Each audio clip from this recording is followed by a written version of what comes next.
people existed in Carmichael. I came straight from soccer practice today. I love soccer here in Carmichael. Carmichael Soccer Club, and it is my area. So I'm going to ask you for a big favor. We're hopefully going to try and get through this in a very civil manner. And I love the part when I came in today. I was born not in this country, and I love the democracy that we have in this country. There's a lot of other countries.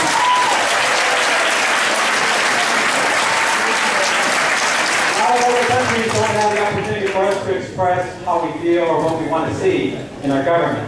Really quick, I thought you were cheering for me or booing for me. I wasn't really sure. My name is Esteban Nava. I'm actually your 2012 Carmichael Honorary Mayor, and I'm delighted here to introduce to you Congressman Dan Lungren, California's 3rd Congressional District. I'm going to read his bio. Most of you probably heard it before. I actually had the pleasure of meeting Congressman Dan Lungren a while back when I actually was part of the Carmichael Chamber of Commerce Board. And again, that was my first time meeting with him. And I also saw a couple articles in the Carmichael Times and the Carmichael Patch, and I love the news in order to get the information. So again, Dan Lungren has represented California's 3rd District, Congressional District, which stretches from the Sierra Nevada foothills since 2005. Dan graduated from the University of Notre Dame and received his law degree from Georgetown University. Dan serves as the chairman of the House Administration Committee and is respected colleague of the Judiciary Committee and Homeland Security Committee, where he also serves as the chairman of the Subcommittee on Cybersecurity, Infrastructure Protection, and Security Technology. The reason I love that too is because I work for your favorite electric utility. Any of you guys know what that is? That's what I'm talking about. And I used to be the head of security for the company, so when you're talking about Homeland Security, I think it's so important for us to protect that infrastructure.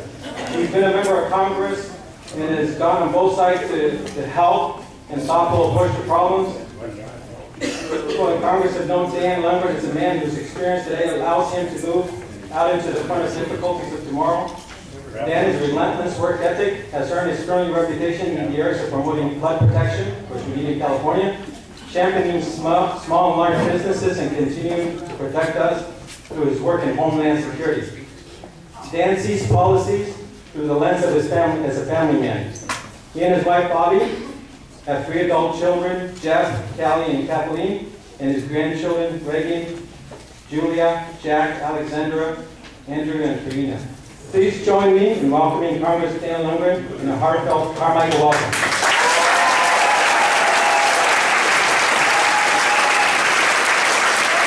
And also, if you're very cool, we're actually going to do the pledge of allegiance to the side. I'm actually going to lead you in that.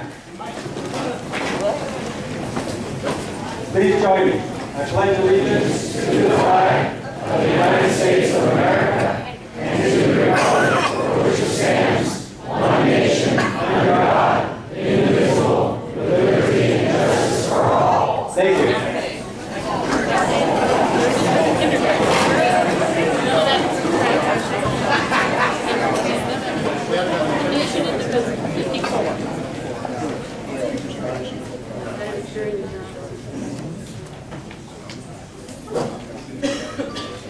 Well, first of all, I'd like to thank the Honorary Mayor Carmichael for being here. We appreciate it very much.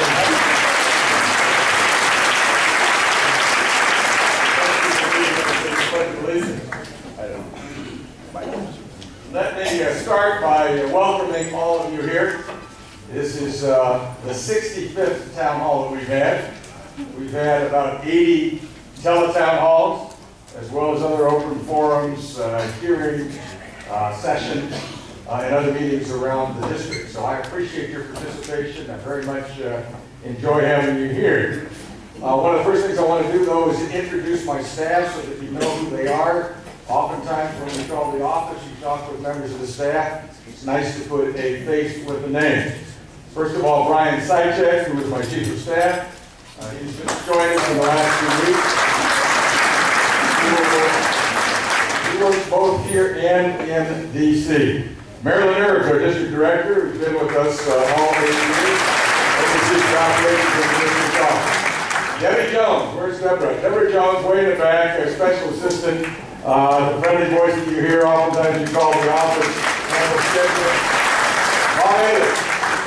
Bob is going to be the timekeeper here today when we have people Looks like we've already got people lined up to speak. And because we have so many, we do have to put a time limit on. Bob will attempt to try and police you in a voluntary, informal way.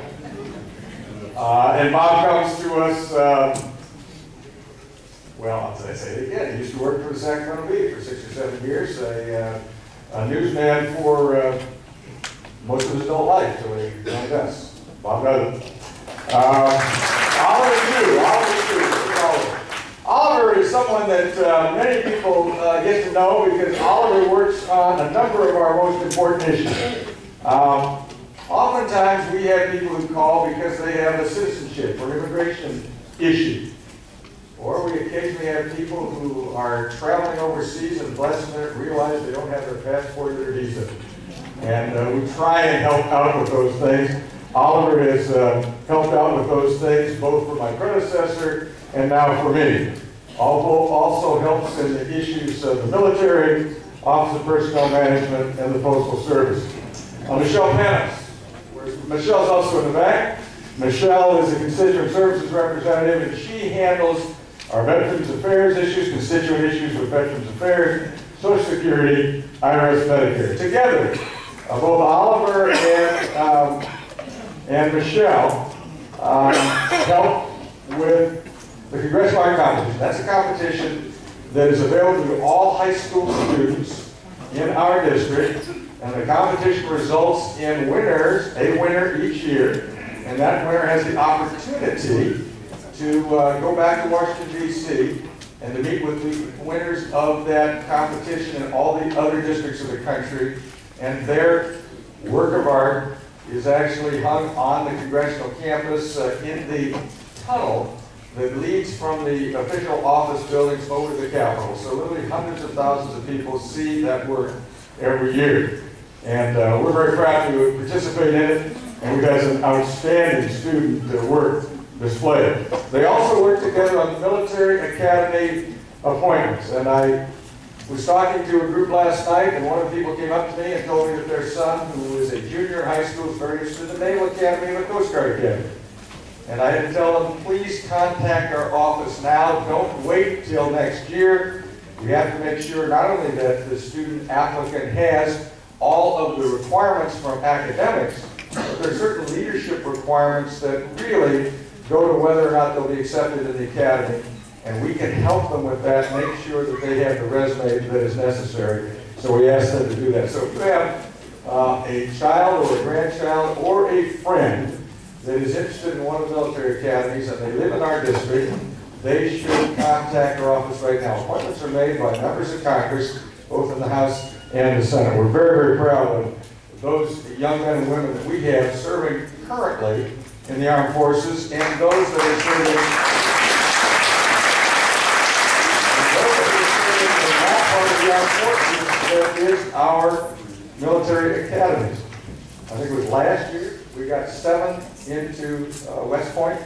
We were entitled to 1 or 2. A couple of years ago, we had 6 at the Air Force Academy. We were entitled to 1 or 2. We've had multiples at the Naval Academy in different years.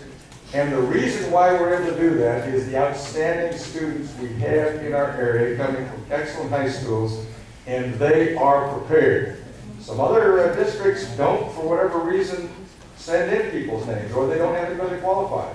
So the academies can then go look at those that have been nominated by other offices. And as a result of the quality of the young men and women that we have, we've been blessed to have any number of them go to the academy. So if you have that in mind, contact our office sooner rather than later.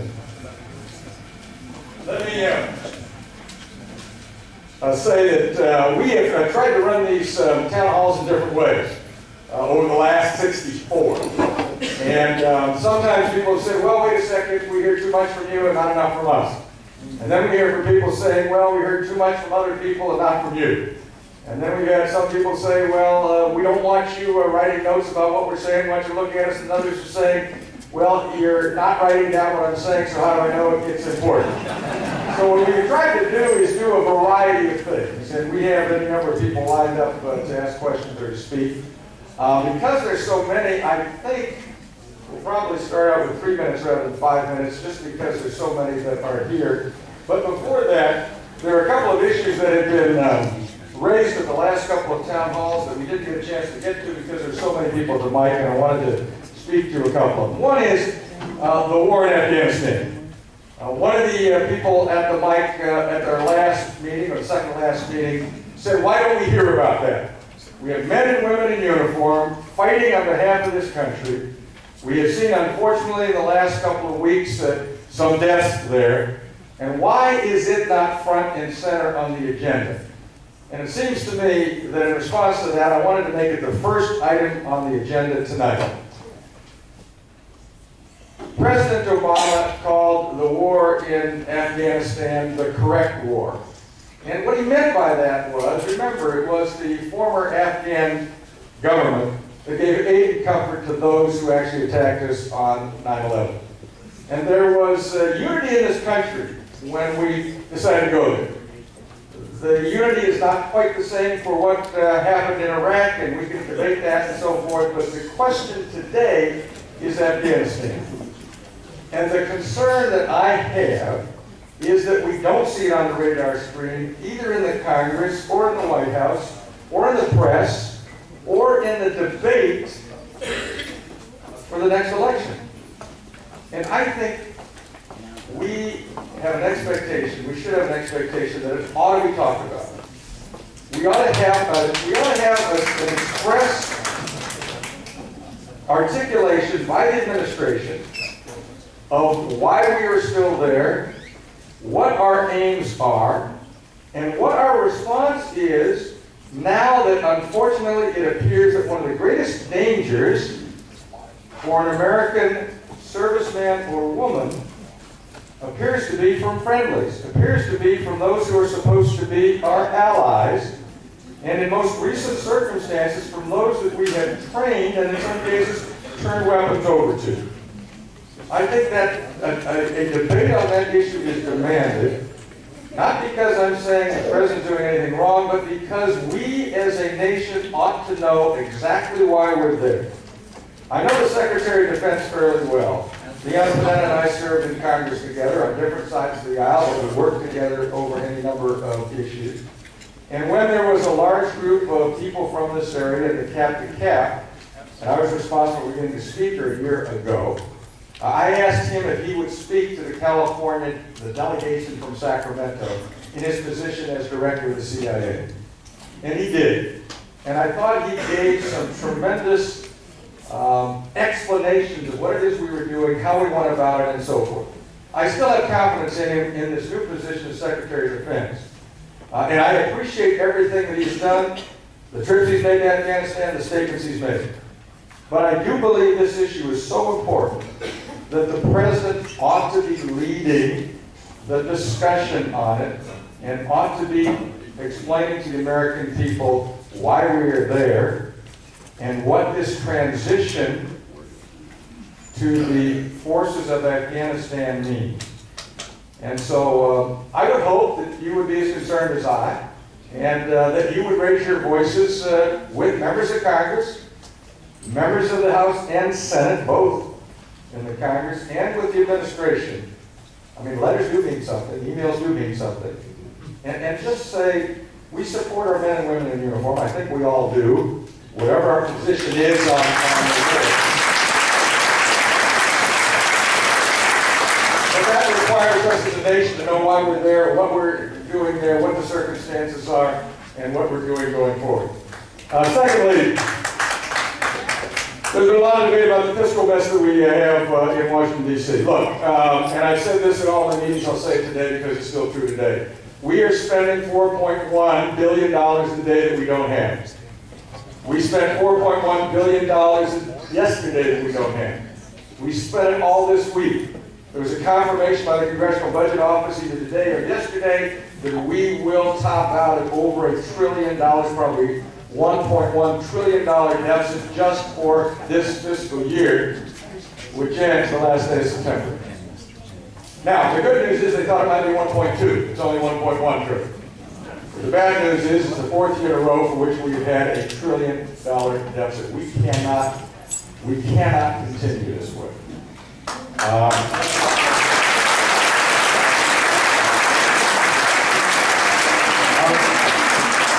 was looking at a map this morning and I saw California is between the United States and Greece right now on the fiscal map. And the question is, can we turn California around and can we turn the U.S. around? Because if we don't, it is not only going to affect us, and it will affect us sooner rather than later, but it will affect our children and our grandchildren. And we can also try and have a civil discussion. In the last town hall I had, 35 people had the opportunity to speak, and the one before that, 31 had the opportunity to speak. Well over 100 people have had the opportunity to speak in the last 4 town halls we had. And for most of that time, members of the audience have been polite and civil to one another. And I would just hope that we would try and do that, because yelling may make you feel good, but it doesn't help in terms of discussion. And I hope we would respect one another here as well. Now look, the fiscal debt.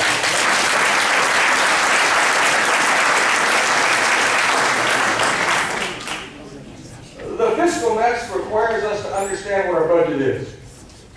And there are those that suggest that, we just cut military spending and we can take care of it.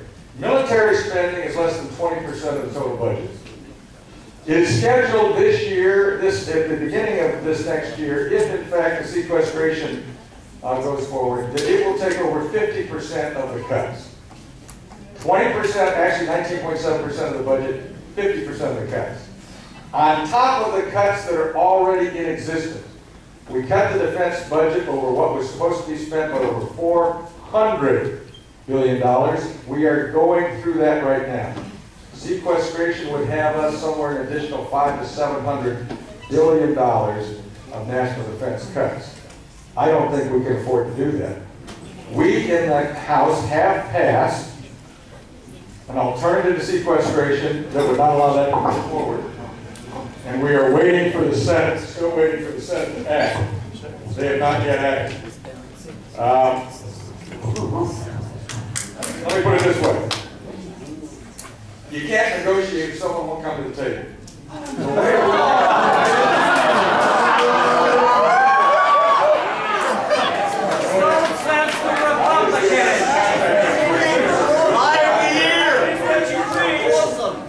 The next matter is, I work with Democratic and Republican presidents, with Democratic and Republican members of the Senate. I've negotiated across the table with Joe Biden, for goodness sakes, over the years. And negotiate sitting on the other side of the table. Yeah, the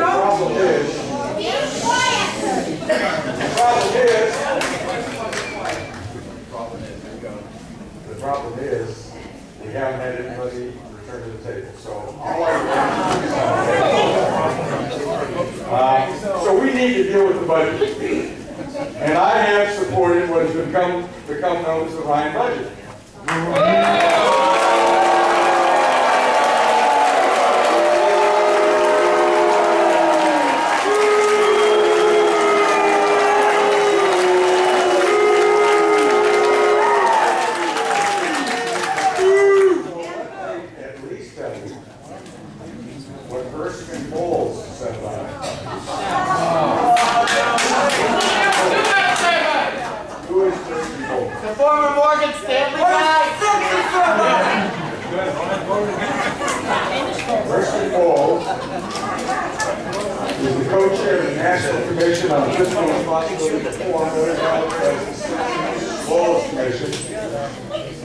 He's the former White House Chief of Staff to Bill Clinton. Very well-respected individual.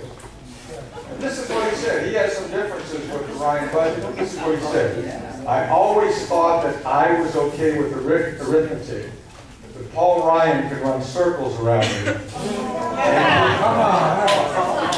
That's all we got. And he is honest, he is straightforward, and he is sincere. And the budget that he came forward with is just like Paul Ryan. It is a sensible, straightforward, honest, serious budget, and it cut the budget deficit just like we did by $4 trillion. The Simpson-Bowles Commission created on a bipartisan basis to come up with cuts necessary to begin to give us some fiscal sanity was not supported in the Congress. Paul Ryan came forward with an alternative budget which cut the same amount of money. It is on the table. Now this is what Erskine-Bowles said. The president came out with his own plan, and the president, as you remember, came out with a budget, and I don't think anybody took that budget very seriously. The Senate voted against the president's budget 97-0. Barbara Boxer, Diane Feinstein, voted for it. And then he said this. He, the president, therefore, after a lot of pressure from folks like me, came out with a new budget framework, and in the new budget framework, he cut the budget deficit by $4 trillion over 12 years. Seemed to be the mark. And to be candid, this $4 trillion cut was very heavily back-end loaded. So if you looked at it on a 10-year basis and compared it apples to apples, it really was about $2.5 trillion cut. In other words, it cut $1.5 trillion less than the Erskine-Simpson proposal, the Erskine-Bowles proposal, and it cut $1.5 trillion less than the budget I voted for, the Ryan budget. Now, the problem has been that some have criticized us because we don't get to a balanced budget soon enough. Ever. And I understand that. But it puts us on a glide path towards a balanced budget. It requires us to have changes in terms of programs that will, in fact, stop the spending cycle that we have been on. And that is, in fact, what we are doing. Now, I know there's going to be some people that have some questions, have differences, and that's fine. Hopefully we can talk about that later in the meeting. The other thing that people have talked about, is Obamacare. And Affordable Pension Act. That's a proper name. Yeah. Affordable Care Act. Be respectful. Affordable Care Act. You mean wrong care? He started it. Obamacare.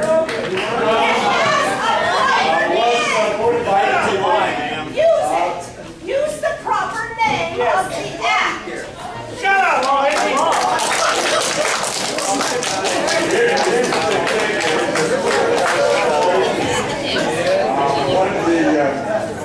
one of the functions under my domain is called the Franklin Commission. That's the commission that determines what can and cannot be said in the mail that we send out. And for a year and a half, we did not allow Obamacare to use. It has a proper name. Now, both Democrats and Republicans are using Obamacare, so we have to approve on a bipartisan basis. Affordable Care Act.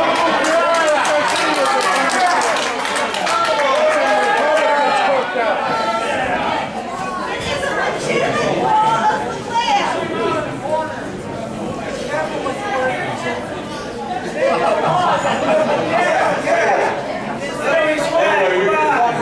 I just come here and listen to you people. I came here to miss the ass.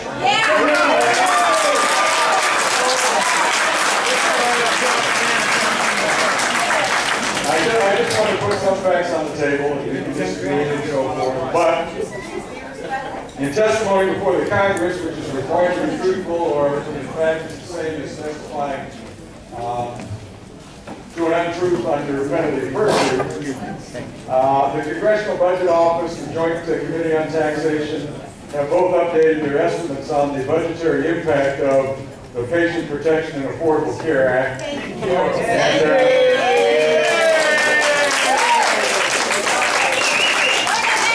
they have said that the Patient Protection and Affordable Care Act would cut the Medicare program by over $700 billion.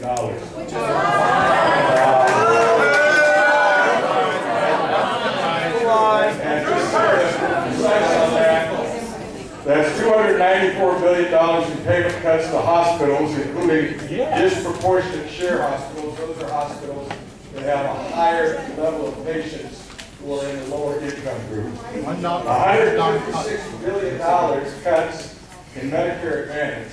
This area of Sacramento is one of the highest participating areas in the country on Medicare Advantage, so we would be disproportionately affected by those cuts. $39 billion cuts in skilled nursing, $17 billion in cuts in hospice, $66 billion in cuts to home health, $33 billion in cuts for all other provider services in FFS Medicare, and $111 billion in cuts that are required to be made by the board that has been established to make those recommendations, that is the IPAB. Now, some people got up at some of the last meeting and they said, one of the last meetings, and they said, look, that board can't do anything that you keep talking about. First of all, it's not bureaucrats. In fact, Robert Gibbs said on television this weekend, it is to be populated by medical professionals who will make the decision. 15 members appointed by the federal government. It says in the statute a majority of which cannot be medical providers. So the decision, the majority decision will be made by those who are not medical care providers. Secondly, while it says in there that you can't ration, you can't cut services, it obligates them to come up with cuts by statute.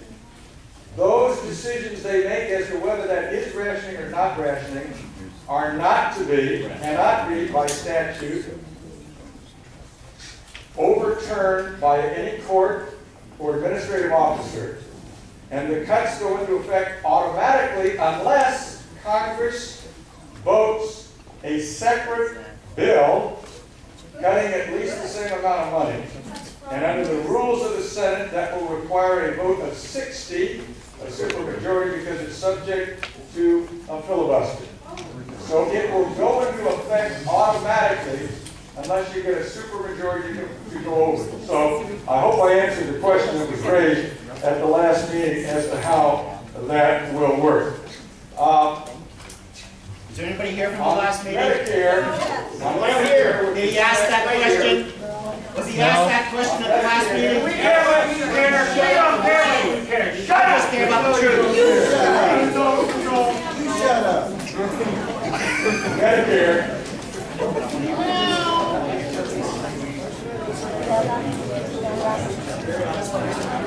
The plan that I have supported as part of the Ryan's plan on Medicare, first of all, says that nobody 55 or older will be affected by any changes. Nobody.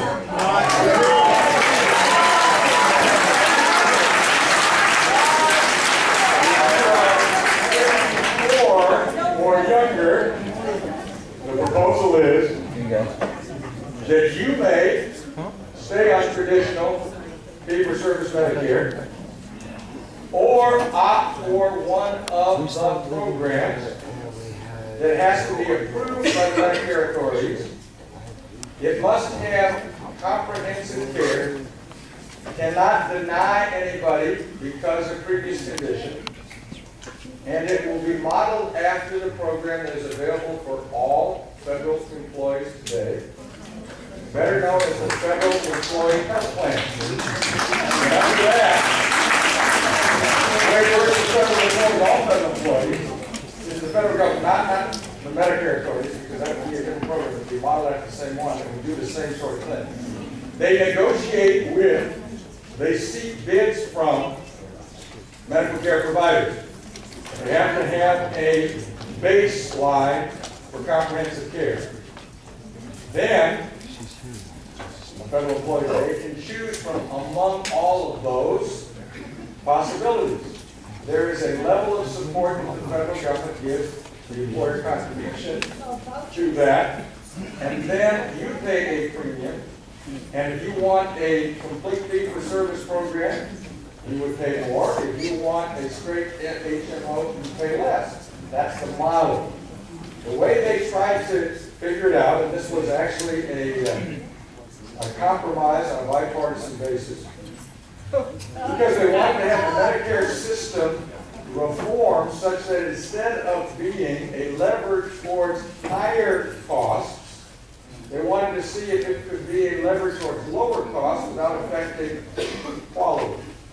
So they used the model of the federal employee health care plan, along with the experience in Medicare Part D, which is Medicare for prescription drugs, which has come in 43% below projected cost. Now, how did that happen? It happened because Congress, on a bipartisan basis, passed it, and it put a what we would call a choice and competition model in there. The choice to the beneficiary, the competition provided by those who are seeking to have you sign up. And that's the way the idea for the Medicare system, if you opt to do it, in the future will work. Now, how do they set the cost? They go out and they set the baseline cost, that is how much they're going to give, that is the support by the federal government, by figuring the second lowest cost of all the bids that came in that has a comprehensive. And then you either can stay on Medicare or you can go to those other systems. The amount the federal government will contribute on average will be that amount determined as the second lowest bid. Now, it also figures in that if you're at the lower end of the income scale, you will get a larger support. And if you're at the higher level of the income scale, you'll get a lower support. But no one will be denied Medicare. And if you want to stay on it as it is, you can. That is what it is. You can disagree with it. You can say you don't think it's going to work. You can say you would rather have a board that makes the determination of how we're going to cut spending as opposed to choice and competition. But at least I would hope that we would have an intelligent discussion on that. And then just the last thing, because this has been brought up several times. And that's the question, what happens to Pell Grants under the budget? Look, if you don't think we're in fiscal difficulties, then I understand why you don't think we ought to be changing any program whatsoever. No, I'm serious about it. If you don't think we are, if you think we can keep spending the way we are, I perfectly understand why you would say we can't look at any program and we can't have any adjustment. And if you support it, you're against the poor, you're against the this, you're against that, you're against the, you want the dirty air, you want dirty. We've heard those sorts of things. I don't think it gets us anywhere in making determination. We went back and we looked at the Pell Grant program. The Pell Grant program costs have doubled since 2008. Doubled. The government hasn't doubled since 2008. Has your income doubled since 2008?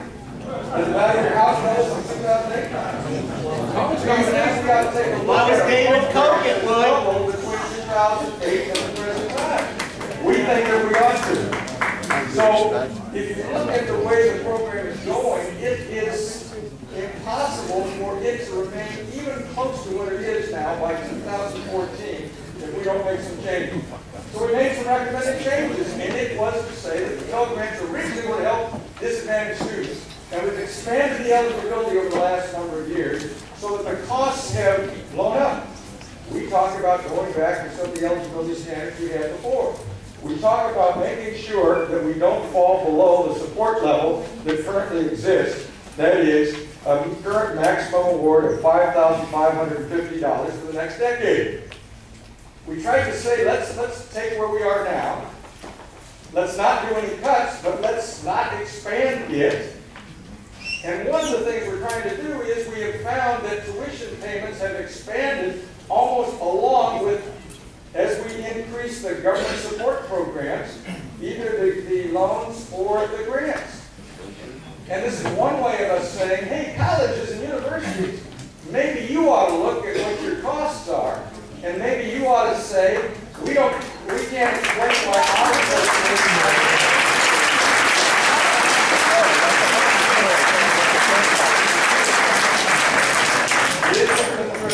I will agree with you.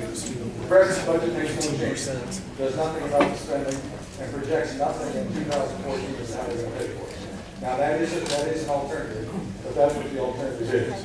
So those are a number of the issues that were asked about in the last 3 town halls, and I wanted to address them in some length because we have so many people here who are going to ask questions. I probably will have very little time at the end to be able to answer, so I wanted to at least answer those. Now, what we're going to do is 3 minutes apiece. You come up, just tell us what your name, and then you can say whatever you want. We'll be taking notes, my district director, my chief staff, and then I will try to respond to as many as possible afterwards. If you have further questions or feel you need a response, you can go to our website, which is www.lungren.house.gov. Well, anyway, it's out there. You'll find that. Or you can call our office about that and try to respond as best we can. So, sir, we were up first. Test. Congressman Lungren, honored staff, officers of the law, citizens of Carmichael, I bid everyone greeting tonight. It is good to be here on an August afternoon when the heat is not oppressing us too much. And it's always good to have a proper democratic assembly such as this. And it pleases me very much to see that our national emblem is once again in attendance over at Town Hall. You may forgive my introduction. My name is Scott Charles Sanders. I'm a citizen here in Carmichael. You may remember me from Elk Grove or Folsom when I asked a question in regards to Paul Ryan's plan on Medicare. I waited through both sessions, and while he did speak at large about Medicare, I did not hear a specific answer to the question that I asked, which was, do you agree that Paul Ryan's Medicare proposals should be added to the Republican Party platform as official platform stances? Yes or no? And with respect, Congressman, I've waited twice in line, now 3 times. If I could receive an answer now, I really would appreciate it. He's a veteran, Lungren. He served our country. That's 3 times. No, you need a mic. I can't hear you. You need a mic. I can hear you. Oh, but I can't hear you. We can't hear you. Can't hear you. The answer is I support the Paul Ryan budget. All right.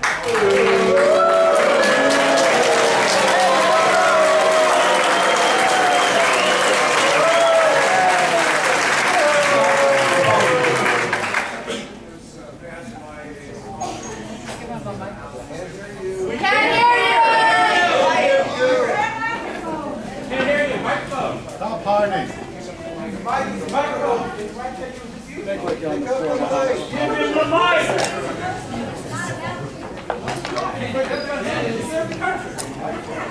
He served 6 years.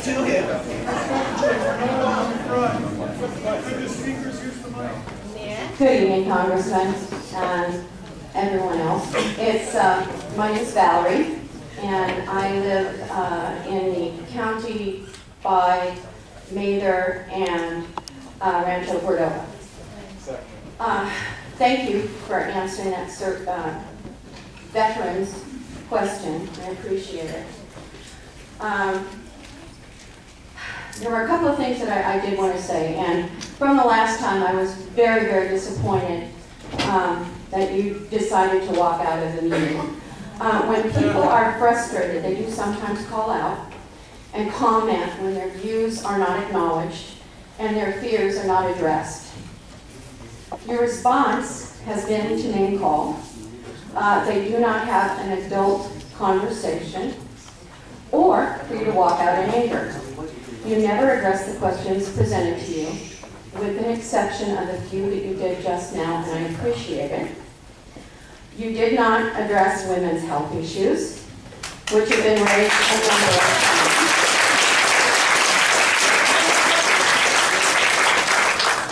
Instead, your monologue touted the many job bills the House has sent to the Senate, and that the Senate is at fault. And I tried really hard to investigate those jobs bills. I found H.R. 2 by Republican Cantor of Virginia that was listed as health issues and human services And the main thing to do that for that is to repeal the Patient Protection and Affordable Care Act. Oh, and to repeal Health Care and Education Affordability Reconciliation Act, which I think has something to do with the Pell Grants. H.R. 3 by Republican Smith of New Jersey that denies tax credits to companies that offer health plans that cover abortions and blocks anyone with insurance that covers abortions from receiving federal subsidies, even if the abortion coverage is paid for separately with personal funds. It redefines rape to forcible rape, rules out federal assistance for statutory rape. Thank you. So that even if an abortion is paid out of pocket, they can't use their health savings account or even deduct it as a medical expense. Now, I don't know how you feel about that causing jobs or forming jobs in our country, but I don't see how that works. Maybe you could address that afterwards. And if you do have other job bills that you would like to point me in the direction of that actually have something to do about jobs, I would be thrilled to read them. Thank you very much.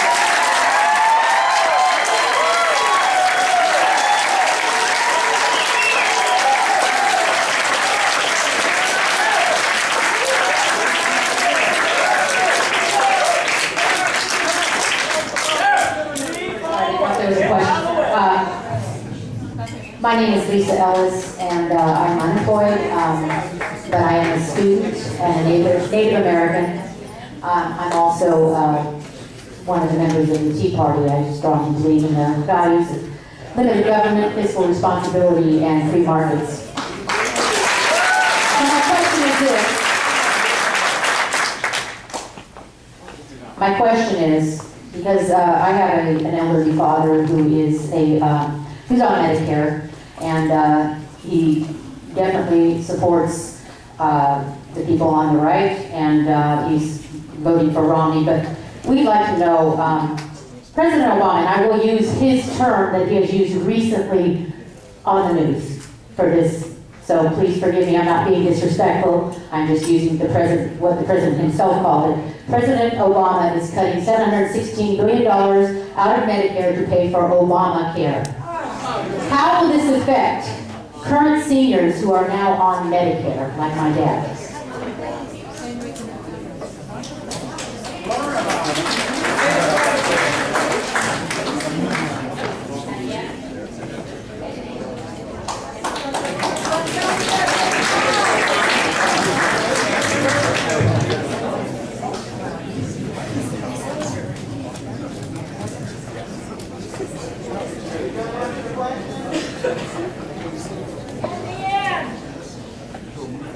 Good evening, Congressman Lungren. My name is I drove down from Auburn this evening.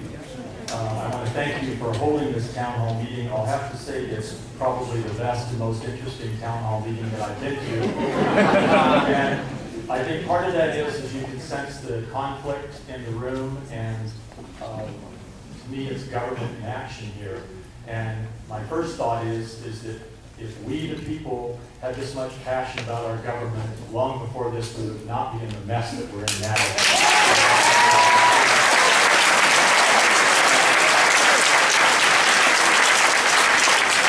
When I heard about this meeting tonight, I heard about Credo Super PAC, which I had never heard of that organization before. I heard there was going to be a large group of people from that organization and also from the Tea Party. So I went on the Credo website, and I found that their goal is to take down 10 members of Congress, of which you're number 1 on the list. Yeah. One thing that concerned me about their website is that I highlighted some of the words that describe people that represent us in Congress, and the words include, and this is describing you as well as the other 9. Racist, sexist, hypocrite, crazy, corrupt, anti-woman. And my point is this. I think Credo, if you look at the fine print, and I think a lot of these fine people here tonight that are part of this organization, is I think they are trying to stand for tolerance, for free speech, for the right to express and hold your own beliefs, and for justice. Yeah. Yes. I don't think that they should be labeled with these words that I described that is on their website. And I think part of this is because our country, we are in a great ideological struggle going on in America. Poor versus the rich. And my point is that we are all Americans, and we should all agree to disagree agreeably. Thank you very much.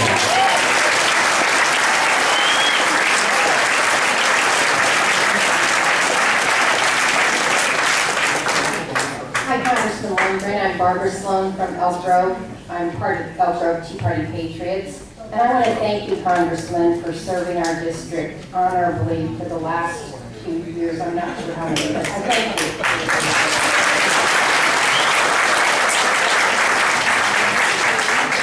I have many questions, but this is one that I think is important. Why is California's unemployment rate so much higher than in other states, such as Texas and North Dakota? Thank you.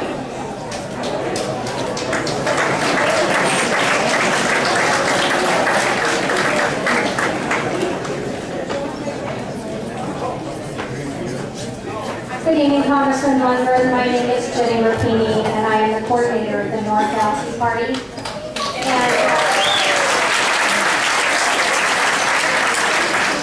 I first want to comment on the word that was used to describe you as you never answer questions, you never acknowledge people. I can say I'm not even in your district, and how many times have you and I had an appointment together where I was able to come in and voice the concerns that I had without the rude people behind me that have no manners.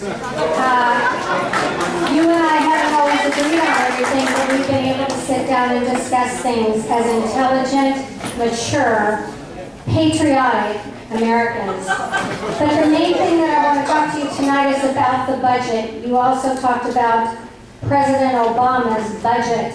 There hasn't been a budget passed since he's been in office. Even the Democrats turned down his budget. I own my own business, and I know that if I operate without a budget, I can't make ends meet. And I can't spend more money that's coming in because unfortunately, or fortunately, the government's not going to step in and bail me out, nor do I want them to. I am a self-sufficient American, an entrepreneur, and I can do this. And I did build my business.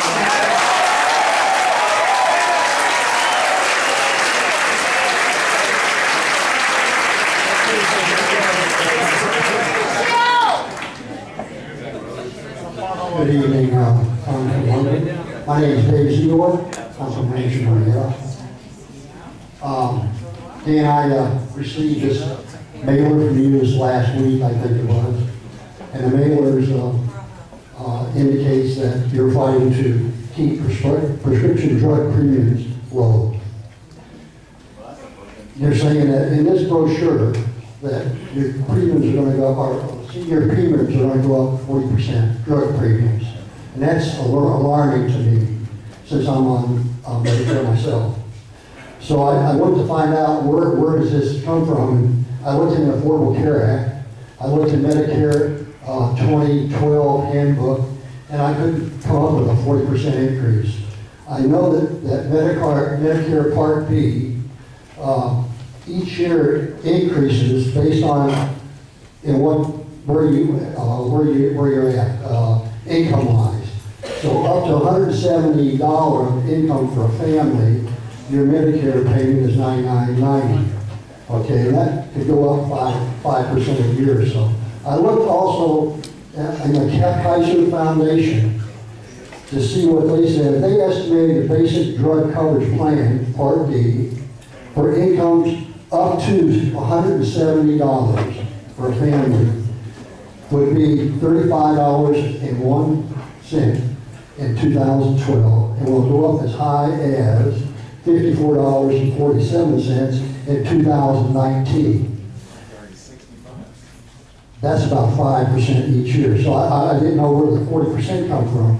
I looked on your brochure, it has 2 references. Both those references are letters. The first letter is a letter to the Secretary of Health and Human Services, signed by 102 congressmen opposing any price controls of prescription drugs for Medicare recipients. The second one is a letter to the Secretary from the California Health Care Institute and opposes any legislation negotiating lower covered Part D drug prices on behalf of Medicare beneficiaries, and that's a quote.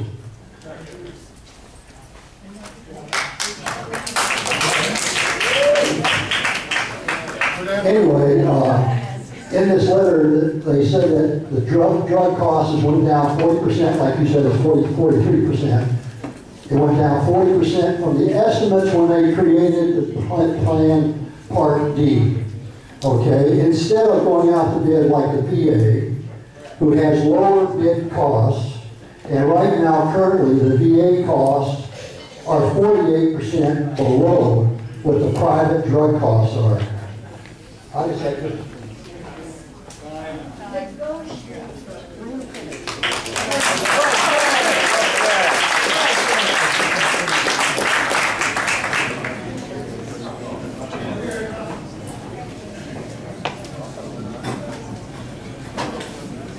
Hello, Mr. Lungren. My name is Myrna Solomon, and I live in Rancho Marietta.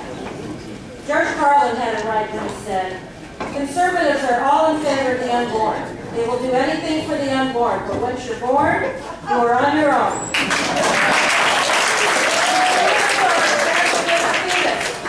From conception to 9 months, and after that, they don't want you to know what. And after that, they don't want to know about you and don't want to hear about you. No neonatal care, no daycare, no Head Start, no child